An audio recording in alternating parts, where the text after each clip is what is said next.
Welcome back to the couch and time for Pollie Waffle with us, Senator Matthias Cormann, Liberal Senator for WA. Welcome back, Matthias. Always good to be here. We did say congratulations on your new child, your new daughter. 8 weeks old. Yep, and you haven't changed. You're not a changed man. You look like you're still with it. You're still strong. You're awake and still into politics. Oh, it's great. I mean, having a baby has been fantastic so far. And talking about babies, do you think the baby bonus might be under threat with this new budget that's coming out? Well, look, I mean, the current government has made a complete mess of the budget. In the first 4 budgets, Wayne Swan spent $172 billion more than he raised in revenue. Having inherited a very strong budget position when Labor came into government, they've, of course, taken us back to a situation where we had 4 deficit budgets already, a 5th budget deficit on the way this particular financial year, when we were promised that this would be a surplus budget, come hell or high water. It will happen, but of course it won't. And the budget in next week will be more debt, more deficit, more new taxes, more Labor Party broken promises. They've made a lot of promises, Matthias. They've made, well, we know the NDIS is, the Liberal Party have a bipartisan approach to that. They've approved that in theory. There's other things that are coming out from the government. Where are they getting the money from? This is something you keep asking the Treasurer and the Prime Minister, and they keep refusing to answer. Where do you think the money is going to come from? Well, I mean, if you look at Labor's past track record over the first 4 budgets, they've come up with 29 new or increased taxes, yet they still haven't been able to balance the books. So we suspect that in this budget, there'll be more new taxes. Already they've announced that they want to introduce a Medicare levy for the NDIS, an increase in the Medicare levy for the NDIS. We know that they've looked at people's retirement savings to increase taxes on superannuation. Changes in welfare, maybe? The mining tax has been a complete failure. We've always said that it was a complex, distorting, bad tax for the economy, but it hasn't raised the revenue the government thought it would raise. Even the carbon tax is not going to raise what the government thought they would raise, which of course, not only is it bad for the economy and for families, it's bad for the budget as well. And bad for our TV program because it costs us money when we talk carbon tax. The government, you've tried to hold them accountable. You've asked the questions, where are you getting the money from? There doesn't seem to be an answer there. Come September, the Liberal Party and the Conservatives look like they'll have the Parliament, the government. Well, we don't take anything for granted. We certainly will be making our case. What are you going to do when you become government and you've inherited, you know what the debt is, you know what it's like, you've got the NDIS which is coming in, you've got the NBN which is coming in.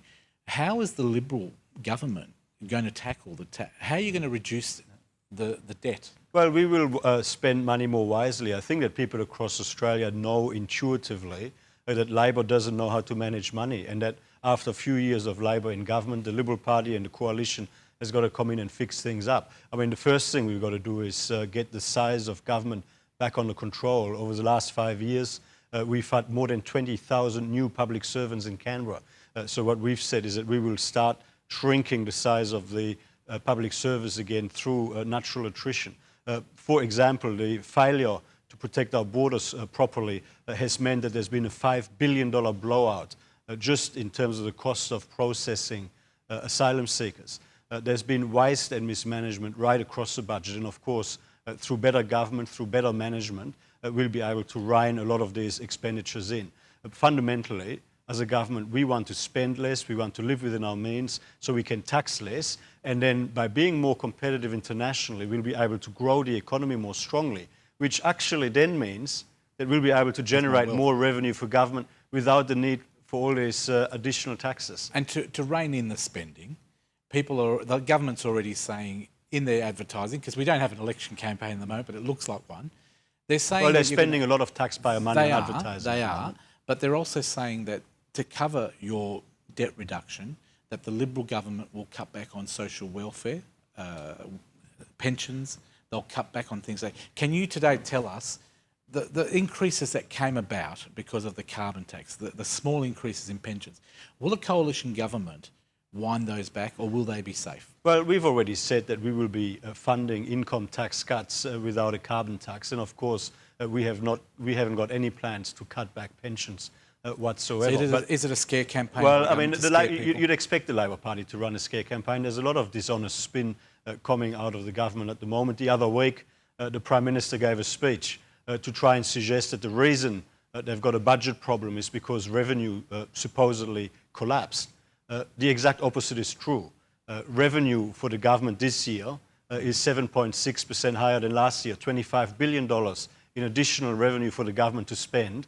If your average wage earner was able to benefit from a 7.6% pay rise, I think he or she'd be very happy with that. So you're telling me when the Liberal government, if it becomes government, you won't be referring to the GFC for the rest of your time in Parliament, saying that's to blame for everything? Well, the current government has clearly tried to hide behind that and try to make that the excuse for everything.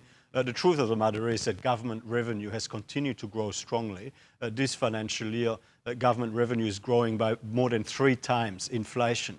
And any wage earner across the community who is able to benefit from an annual pay rise, more than 3 times the rate of inflation, not only would they be able to cover their ordinary expenses, their living expenses, they'll also be able to put some money aside. Okay, talking about Parliament, it comes back, you've had a break. The budget comes out soon, in the next few days. Where are you heading in this next stage of the Parliament? What's happening for the Liberal Party? Well, obviously from our point of view, we still have 2 jobs to do. One is to hold the current government to account and to point out what is wrong in terms of the direction the current government is taking Australia in, but progressively, and we've already done a lot of this, we'll continue to lay out our better alternative plans for Australia. So between now and the 14th of September, less than 130 days to go, we'll be continuing to present our plans, our real plans and our real solutions for people across Australia to deliver better government. Well, I look forward to that. I know they're giving us the wind-up. Thank you very much for coming today. I look forward to seeing you perform in Parliament. I look forward to having you back on the show to maybe tell us about the budget that comes down and maybe explaining to us what are the changes. Thank you very much for coming in. Always good to be here. And Senator Matthias Cormann on this, the longest election campaign I've ever seen, but the real election will be in September.